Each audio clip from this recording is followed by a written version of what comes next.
All right, welcome into another episode of the Power Hour. I am Steve. The rest of the group will be joining us soon, but it doesn't really matter because right now is what's important.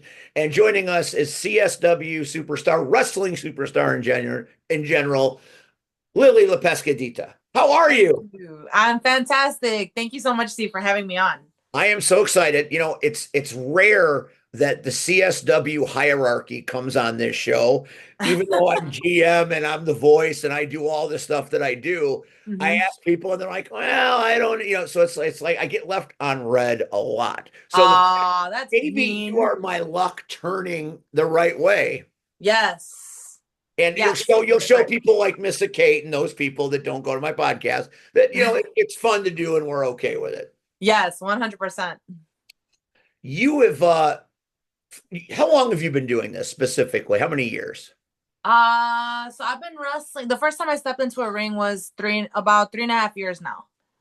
March, That April, May, June, is July, August. Three that years and 5 months. that is remarkable. I mean, that's kind of, we talk on the show sometimes about how Shelley has come so far so fast, but I forget how fast you've come. And to get to the point where they're asking you to do shows like NWA 76, that was a huge deal in the NWA universe. Now, NWA, for those that don't know, it's a territory thing. There's Mhm. NWA Chicago and there's NWA other places. But then there's like NWA, like the big boy. D. Yeah. Where Billy Corgan will whip your ass if you're not good. Uh, so you've done the big boy NWA show. And Yes. NWA 76 was historic. What was it like to get the call for something like that and be a featured talent in a thing like that? It was pretty incredible. I remember just being very excited because I've never gotten to that point, like an invite to something like that. And I mean, it's NWA. Like, the only thing I could do is show them love because they gave me I always say, like, they gave me like a shot. They gave me a shot on a big stage. And I remember the day that I got it. It was actually at a CSW show when I got a text. So I was walking into the CSW show, and then I got a text letting me know that I was needed. And I was like, oh my God. And I showed Boz. I showed, like, I was talking to Hades about it. Like, I was like, oh my God. And I just remember being like hyped, excited, and just like, hell yeah, like, this is awesome. Just like living in the moment, 100%. I have heard La Princesa talk about you and say such lovely things. And I she love her. basically right now is the NWA women's division for all intents and purposes. What is Yes. it like to have an ally at that level? Oh man, it's a blessing because every time I either hang out with her and or have matches with her, which have been several times already, I've had some of my best stuff with her. And like outside of the ring, we've gone to the gym together and we've recorded things together, and the vibe is always like on point. Like, I respect her so much. She is like a huge inspiration to me because she's been doing this for a minute too, and she's also like somebody who's Latina representing, but Right? also she, like, her career, like, she has gotten so far so fast as well. And to be able to like see that, to me, is like, damn, like, hell yeah, like, that's my girl right there. And So I'm there's just so no proud of her. I'm proud of everything that she's doing so far. no reason you can't achieve those heights too. And she just says the nicest things about you. She's I don't amazing. talk to her a lot. I've talked to her a couple of times, and we talk CSW, and she's like, "Oh, I love Lili," which is great because and she is so charming just unto herself. Yeah, she is. She's so fun to be with. Like, she's always like on her vibe, and like, it's Unless infectious. unless you mess up her introduction, then she'll get you. Because I've been on the business end of that. I'm old and I have a bad memory some days, and I don't even enjoy ring announcing. They make me do it, so sometimes it doesn't go great. But that's another story for another. Um, but I've seen you do NWA Chicago. I've seen you do matches with some of those people, and they've been Yeah. really good. I kind of feel like we should be calling you Big Time Lily, but before we call you Big Match Lily, we'll God. welcome C Red to the show. Hello, Red. Red's having Hello. say hi to Lily, Red. He got shy. Hey, you already go. Hey, Lily, you already know I'm having difficulties over here. Yeah, So C-Red had a don't flood. start tonight. Don't C-Red start had a tonight. flood. C-Red's on his phone. He's usually on a nice computer, so he's helping us out tonight. He's standing in water. You're standing in water. Rion's in jail. We've got a mess on our hands Oh tonight. no.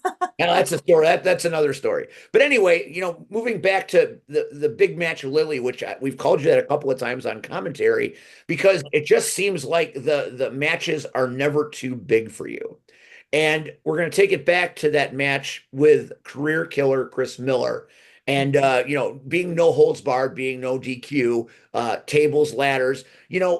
First of all, mixed gender matches are not easy just from the get-go. It's That's not an right. easy combination Yep. because it's a different physiology, different mindset. So Yep. to make a match make sense and look good in that situation, I haven't seen many great ones, and believe me, I've been watching them for 14 years now. There are only a few that come to mind that I remember going, wow, that was a great match. Sky Blue versus Kyle Fletcher at CSW is a pretty big. Oh yeah, that's awesome. I saw Sierra fight Warhorse in Wisconsin, Oh and that yeah. blew my mind. But then you and Miller, of all the partners to work a match with Chris Miller, but you guys just did the most outlandish stuff to each other. And that finisher where it was a crescendo through many tables. That's a risky spot at a risky point in your career. Tell me how that went down. Yeah, it was very intense. It was just chairs, by the way. Oh, it was chair. That's right. It was It a was chair. just chairs. So It it was just felt even like there more was a lot of painful blood. for Miller. Boy, yeah, it was a bunch of chairs set up, and man, we were on commentary and we popped so hard, but it looked so painful. How do you walk away? I mean, I remember watching you walk in the back Oh a my little sore God. after that. Was that the most risky thing you had done to that point? Yeah, yeah, it was. It was. And the funny thing is that like I felt like that match almost wasn't gonna happen. And the reason is because a week prior to that match, I actually got dropped on my neck. Oh boy. And I was wrestling in another state and I took a move and I got dropped on my neck. And I have never experienced that fear, that like helplessness. I heard like a loud crack, like literally in my neck. Thank God, like my limbs were like they didn't go numb or anything like that. Like I was fine. But I just remember being so scared because I couldn't do anything about it as it was happening. Victor was there too, so he saw the whole thing. And I remember after that, I was like just messed up because I was like, oh my God, like I have this big chairs match coming up with Miller, and I really wanted to like go all out for that. I had really high expectations, obviously. I think we all do when we wrestle, like for the type of matches and how we envision them. Right. And so when that ended up happening, I remember talking to Vic and I was like, I don't know if I can do this.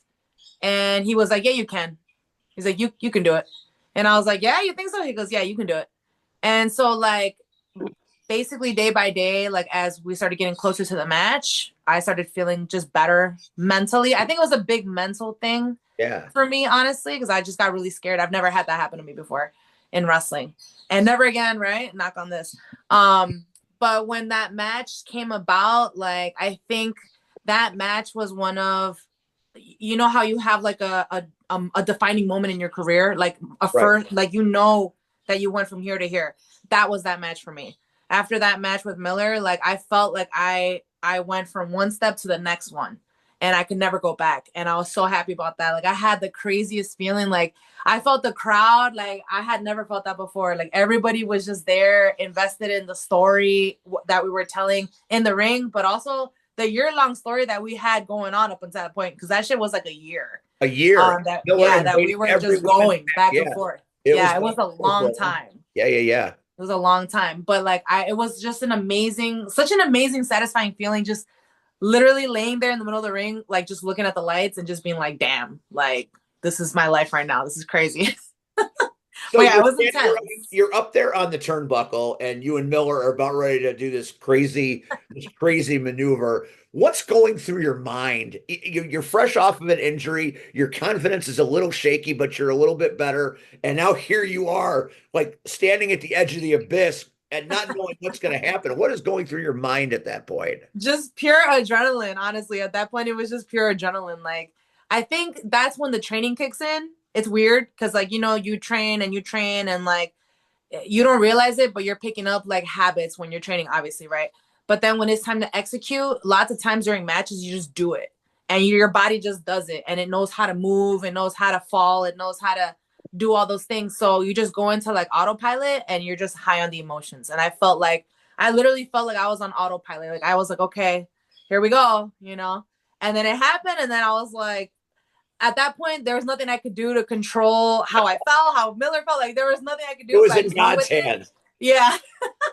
But I went with it, and it was an insane feeling, especially listening to the crowd. When I watched the match back, I'm like, God damn, like, Yeah, that was really fun. Yeah, that was that intense. is one of those moments at CSW. I was talking with Hades about big moments that we've seen because when Hades took over, I came in that same month, so we've kind of like been at CSW together the whole time, and that's why I call myself a Hades guy because I There kind you of go. am at this point.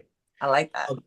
But we were going back thinking about all the matches that we've seen, back to Brubaker and Vic Capri going through the flaming table would have been the signature matches, and we both almost at the same time said, well, Lili and Miller's got to be up there on that Hall of Fame of CSW matches. Thank That's you. what an impact that was. I mean, it was huge. And at the moment, I mean, that was a stacked card that night. That was match of the night from a reaction standpoint because nothing else even came close. That was the shit. I just had so much fun doing it. And I'm honored that you guys feel the same way. You guys feel that. There are just moments in time you're part of something special and Yeah. something special is going on, and that was certainly one of them. Um, another match that I have always thought was pretty spectacular was that women's gauntlet ladders business you Ooh. guys did. And you were in the ring with some pretty impressive opponents. What was going through your mind when you were part of that ladders gauntlet, whatever that monstrosity was? I was trying not to get eaten up, honestly, because there's just so many amazing athletes in there. And, you do your best to stand out. You do your best to not just stand out, but like see what you can do. See how you can stack up against these people, Against the names like Sierra and Maggie Lee and who else was in that one? Yeah, it was Maggie Lee, Heather, Shelly, Missa Kate, and me. Five That's of us. that right now. Right now, you have got basically half of them are TNA, the other half are NW. I mean, you guys have all moved up to bigger things. That's what it is. That's why I regularly say that there is no better women's division in wrestling than what CSW has I going. agree. You I guys, agree 100%. you do that fucking work, man. You do that Yep. fucking work every show. Yep.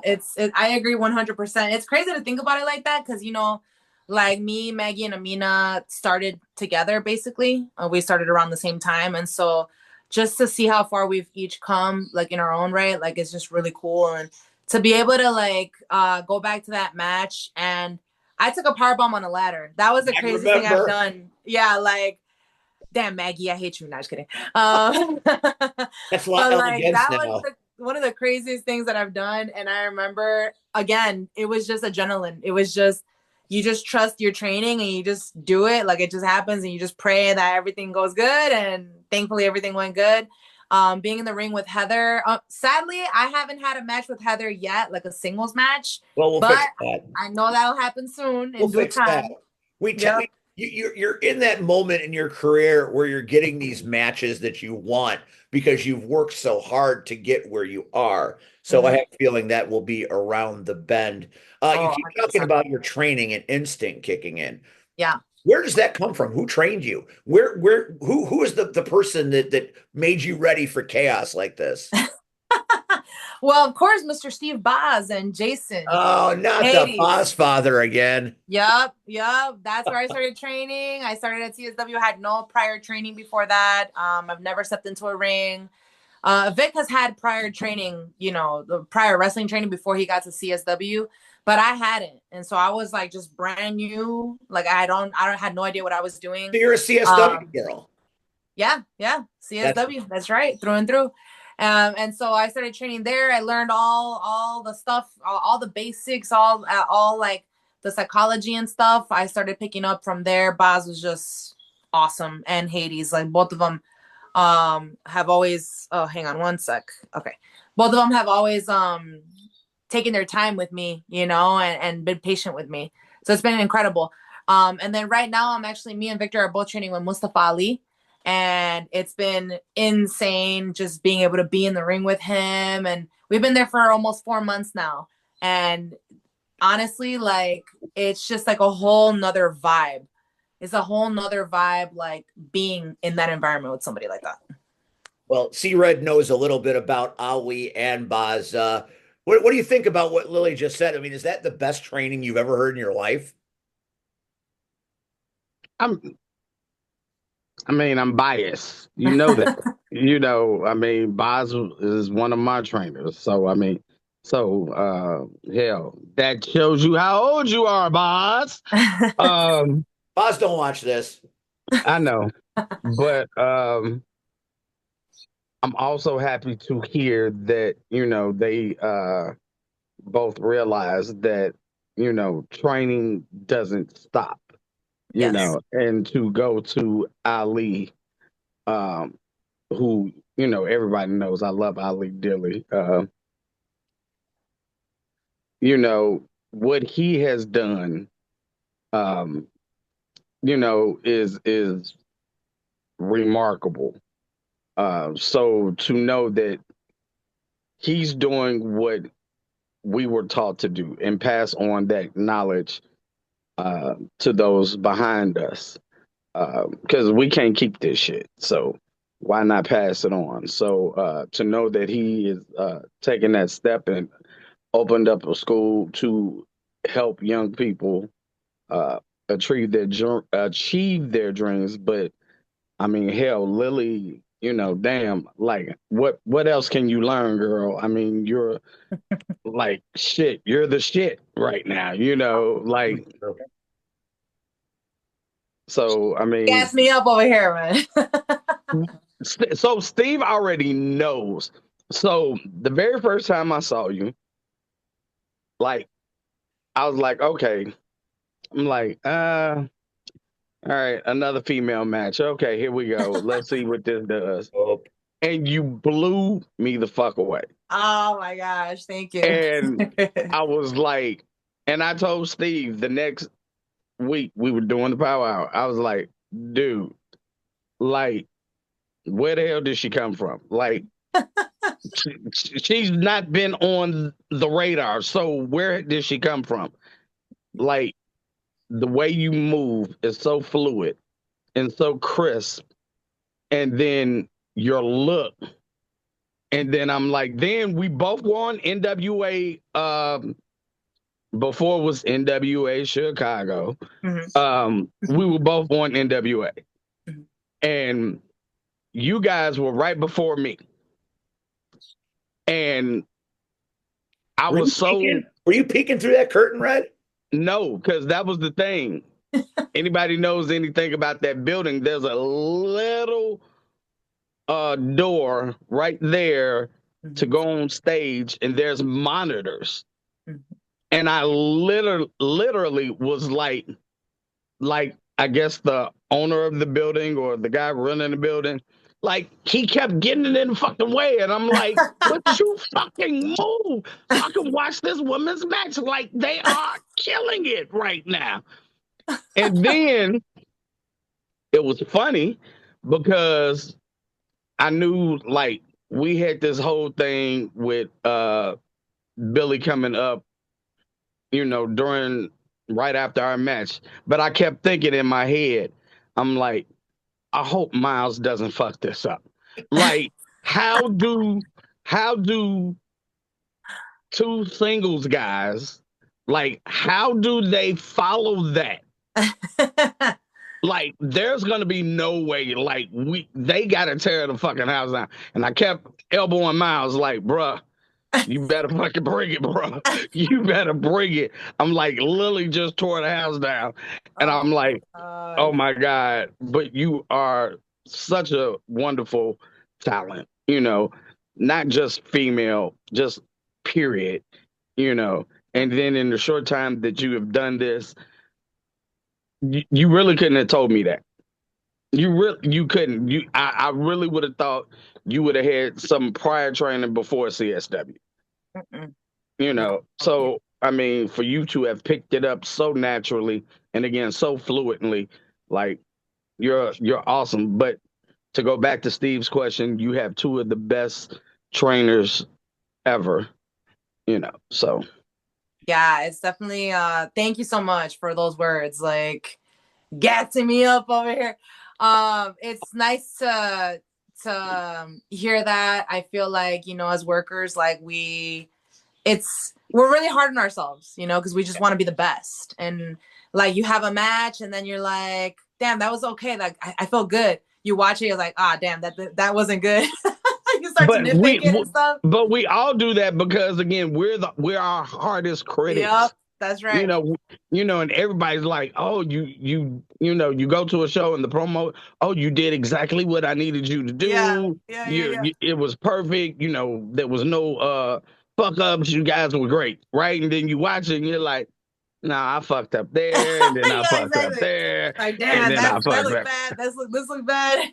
Right, but it's like sometimes we have to stop being so hard on ourselves and just go out there and do our best, and like you said, it's kind of funny. It really comes down to muscle memory. You Yes. you do stuff so many times Yes. and you can't worry about um am I gonna fuck up? You Yeah. know, There's when sometimes I there's not even any time to think. you You you just do it and you're like, oh shit, I just did that. Like that was cool. right. I At the broke my moment. arm in this has been a few years now, but 2018. Never had a broken body, broken part, anything. So, and I kept worrying, am I really gonna be able to wrestle Yeah. again? And my wife was like, you done broke one bone already. You trying to break the rest? And I'm like, oh hell, here we go. I gotta stop. Mhm. But I kept going, and after that first bump, I was like, shit, I'm ready. Let's go. You're like, Like I got this in the bag. I'm like, long as I I'm ain't the jumping from the exact top rope opposite. no more, Yeah. I ain't Yep, doing yep, Willie. I'm good. I'm good. I'm the opposite. After the first hit, I want to go home immediately. That match I had against Shaq Jordan, after the first punch in the face, I was ready to go backstage. I'm like, I'm You're good. like, I'm good. Yeah, I'm good. I don't get in the ring very often, but boy, that was that I was questioning my own decisions at that point. But we were talking about muscle memory and training and all of that things, and we're talking about matches. Do you mess up? Don't you mess up? A match that you didn't mess up that might be the match of 2025 at CSW thus far came this past Friday at Trial by Fire, where you had a chance to wrestle someone very important to you. Yep. And I thought your promo leading into that match told me all I needed to know about your story.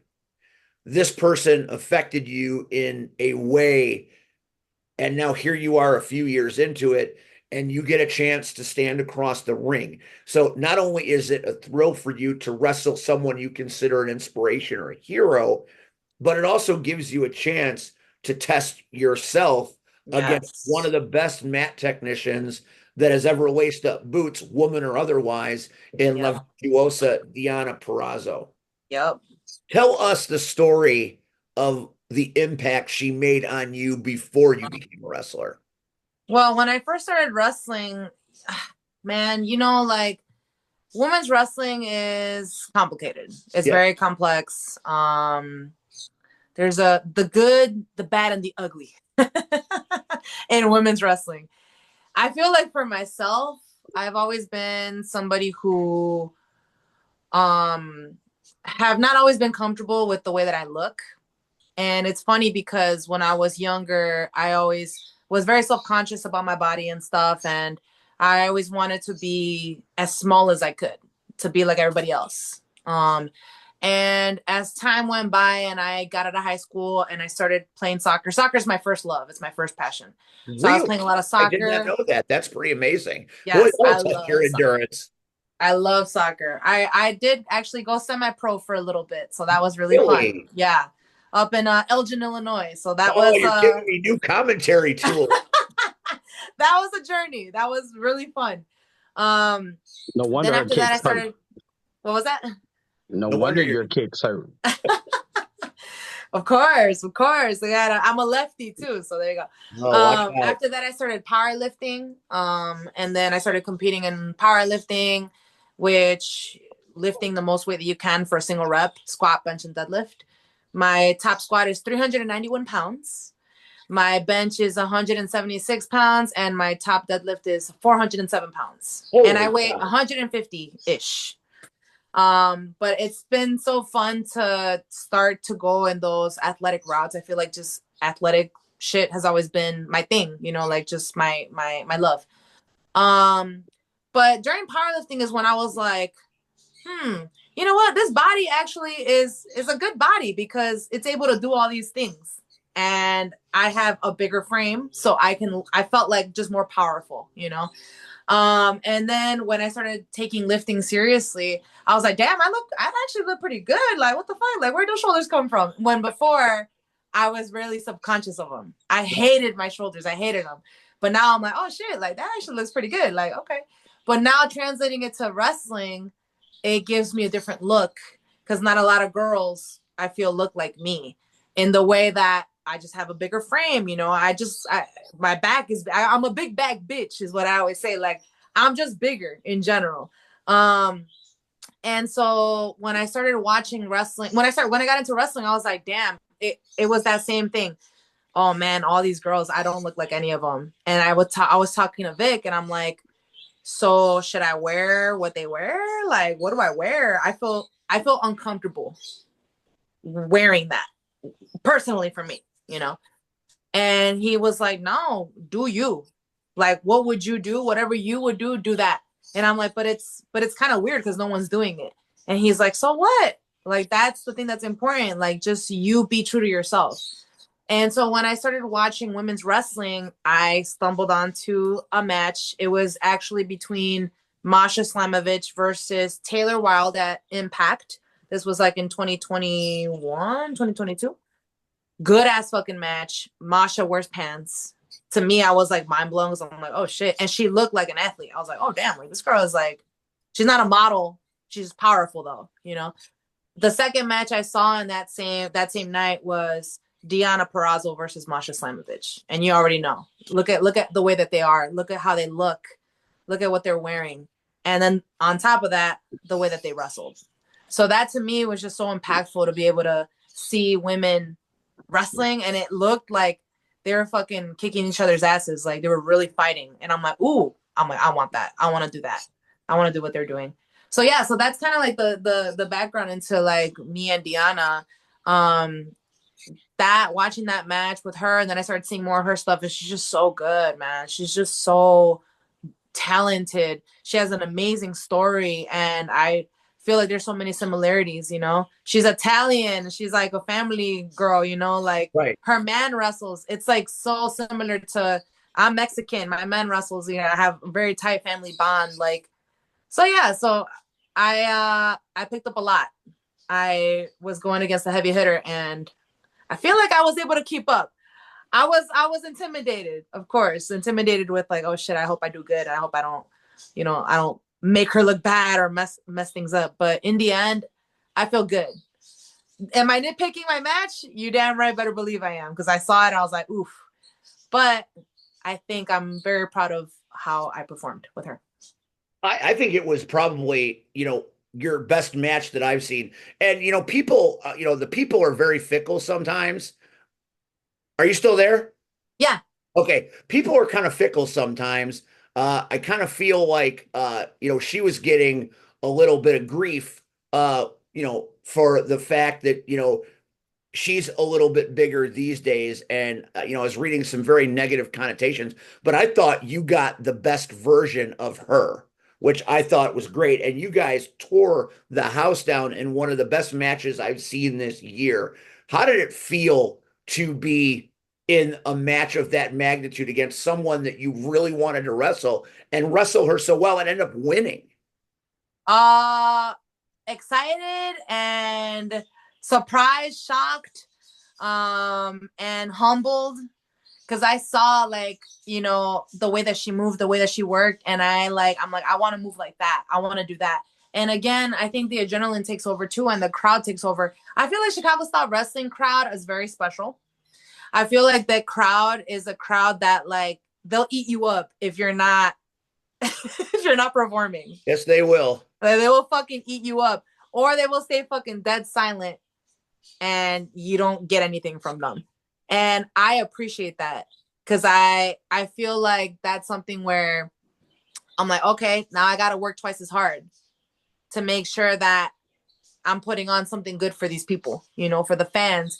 And it was extra special because a lot, obviously, like I'm homegrown Chicago style wrestling, so I feel a lot of those people have seen me since I had my first battle royal and like fucking being lost in the ring and like not knowing what the hell I was doing and being nervous up until now.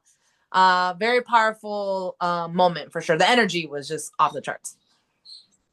Lili, I just want to say, you know, as we end our time with you tonight, I have been a big fan of what you do since your days in the Future Royal. You have you're a great locker room leader. That I think is something that people don't see. You're so good to everybody back there. Like, you know, there are people that are okay, and then there are people that are really good that make it good. And I feel like you do a great job of building people up back there. And that is so few and far between in wrestling right now. I share many locker rooms.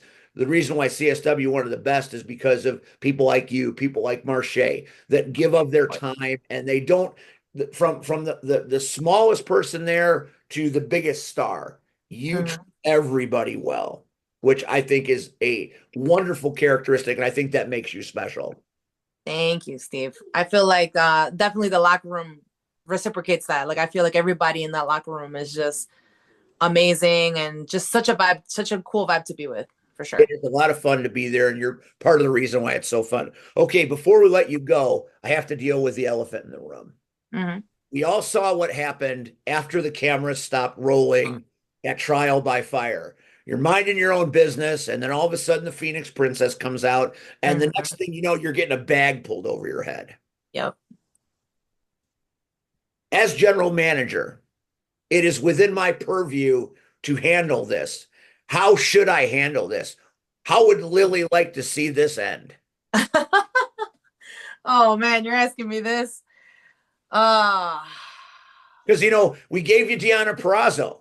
yeah. So I feel like you're on a roll. Maybe we give you more. Are you Mhm. looking to take on the Phoenix Princess one-on-one for that CSW heavyweight title? Of course. Of You want that course. shit. You want that I shot. want that shit and I want weapons involved too. That's what I Ooh, want. ooh, you're giving me great ideas. We got a show called Card Subject to Change coming up. So we'll subject a little bit of change. We'll see what Ooh. happens there. Okay. One final thing before we let you go. You always hear about relationships in this business. And Mhm. we just saw it on Monday night, the little Becky versus Nikki, and you're my man's better than your, etc. You Mhm. and Vic have been together a long time, different characters, different times. Yep. How is it being in a relationship in the business in 2025? Is it helpful? Is it hindrance? How does it feel for you and Vic? And I think Vic is fantastic. I love that dude. For us, I feel like it's definitely a positive. It's a plus. We've known each other. We've been together since before he started wrestling, by the way.